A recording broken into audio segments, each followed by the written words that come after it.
So I just watched a really great video from Doom Productions. They're two of my friends, Jordan and Ethan, and they made a video about film criticism. And I have a lot of thoughts on it. I think that they made a really great video, and I really like 80 to 95% of the points in the video I really think are great. There was a little bit of disagreement I had, and I wanted to make another video as a response, maybe a challenge, maybe a little bit of just my opinion on it. I think that in the folk filmmaking sphere, so many of us can be sort of pigeonholed as into like we all believe the same thing. And I think what's great about the folk filmmaking space is that we all have different ways of looking at things. We all look at filmmaking and criticism and critique and how we make our art completely differently. We're all just under the same banner of releasing on YouTube. That's the only thing that really ties us together. And I wanted to make a video talking about film critics versus filmmakers, which is kind of like the clickbait gotcha title. But basically, what I'm trying to say is filmmakers, especially indie filmmakers like us, are going to deal with critics. Critics are an issue, especially when you're growing and getting more and more followers. You are going to deal with critics, and there's many ways to look at it. For me, this is how I deal with it. I read every review. I know a lot of filmmakers, especially folk filmmakers, don't read any of the reviews of their films or read part of them.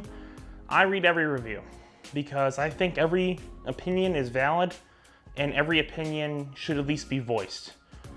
Do I agree with every review? Absolutely not. There are some reviews that just make me, boiling mad, but there's something about being taken seriously as a filmmaker and reading a review of your own film with someone who's spending, multiple paragraphs. I think it's a respect thing. If someone is willing to give you that much of their time, I think that at some level, I think that it's a respect thing to read that review. Even if it's something that's gonna absolutely trash you, I think you owe that to yourself and to the person writing it, especially if you're a small-time creator, small-time filmmaker.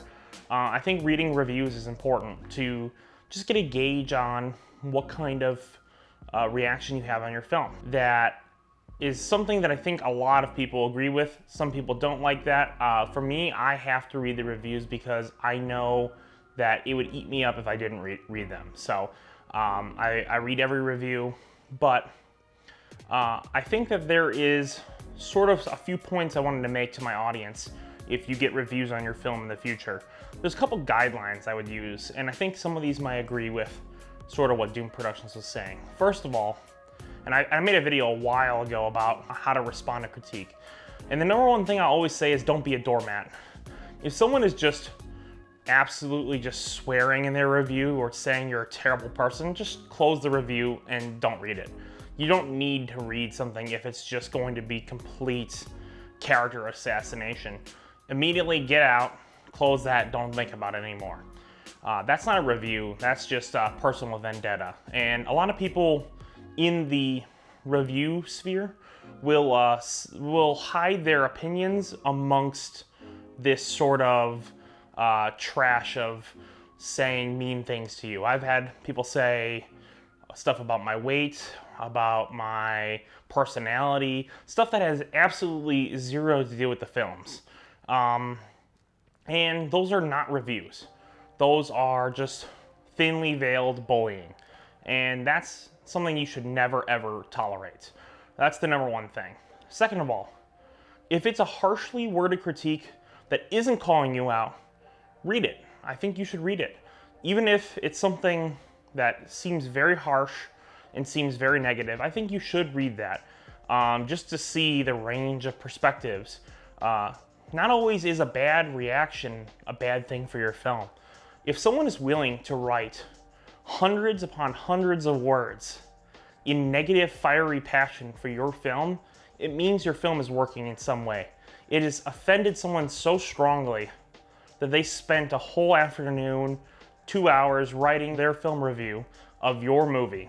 I think you want to read that. You want to see what kind of inspiration that gives you for your next movie. Sometimes you really want to respond to these people And I think I have kind of a mental checklist for that, which is this gonna change anything? Are you gonna write something back to them, and are you gonna change their mind? Is it someone who's maybe a fan who didn't like your current project? Yeah, maybe write a response. Is it someone who's just going to harass you? Don't write a response. Is it someone who may not know you very well and might have thought you're just some omniscient director and you wouldn't respond? Maybe respond.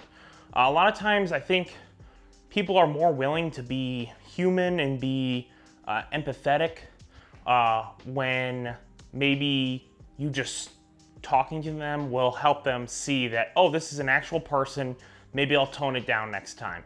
Doesn't always work, but sometimes it can. Another thing I was thinking about is, what kind of critic are you dealing with? I think 90% of us in the indie sphere are not dealing with like the professional paid for critics. Those are critics that are usually off the table. They just have too many other films to review that are way more high profile.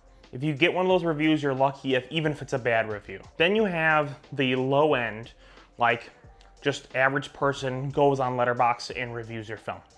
These are usually your friends, your family, people who have heard the film through another friend. These are going to be very, I think, short, sweet, and to the point kind of reviews, and usually are going to be on the more nice end. And I think the ones that are the most maybe callous will be the in-between, which is like the person trying to make a name for themselves, trying to critique their job or critique something that they're known for. Because usually when you're in the critic sphere, you're trying to punch so hard that you'll make some sort of wave with your words and gain a lot of people to your side.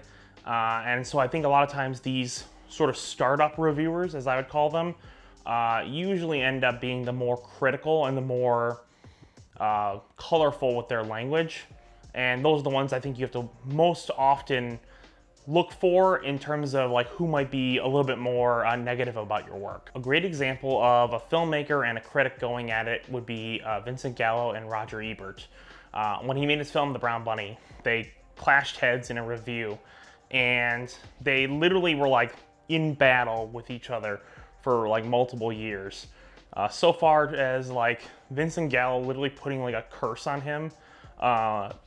That is a very, very messed up sort of situation. I don't think anyone really wants to get into that, but I think a lot of times with some of these more severe like Letterboxd critics, you will get into like a sort of dynamic thing where you're making a film and then someone is immediately punching back and putting out this really long review. I think that the best way, if you get someone like that, is just to ignore. Don't try to engage.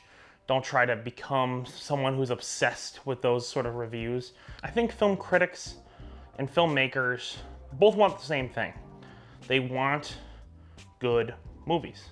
I think that overall, in most cases, most critics, I'd say like the far majority, like 90 to 95%, people even on YouTube, just want good movies. And they're gonna say what they think. And I don't think that's bad. I think you should read every review. I think every opinion is valid. I think you need to read reviews. I think you need to engage with the debate on your film, because at some level, if you don't at least read the other side, you're never gonna know like what you're doing right or what you're doing wrong. And I think that one thing that Doom Productions said is that the filmmaker usually knows what they're doing, that they usually are aware of it. And I would actually completely disagree with this. I think specifically on films like The Long Con, Chlorine, and Cheap Theater, I had absolutely zero idea how the audience was going to react. And I think that without the critical reactions I got through Letterboxd and IMDb, I don't really think I would have been able to accurately pinpoint what I succeeded in terms of story and what I failed in. And I think that if you're not willing to at least hear people out on certain things, I think you're going to live in a sort of place where you're only going to make films for yourself.